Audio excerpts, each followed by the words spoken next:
Nahirapan lang ako intindihin yung return to a Duterte-style governance, no? Kasi what do we actually mean by that? A return of extrajudicial killings? Yun po ba? Parang that is something that is unacceptable kasi the question on extrajudicial killings is still being litigated at The Hague today. Hindi ba? At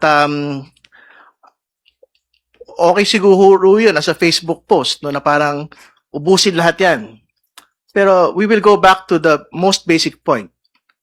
If it comes to your doorstep, inosente yung kapatid mo, asawa mo, mahal mo sa buhay, subjected to extrajudicial killings. We just have to go back to Kian de los Santos. Hindi ba? Is that the governance that we actually want? Lives lost. Hindi ba? Childhoods lost. Tingin ko, that is something that is cute on a Facebook post.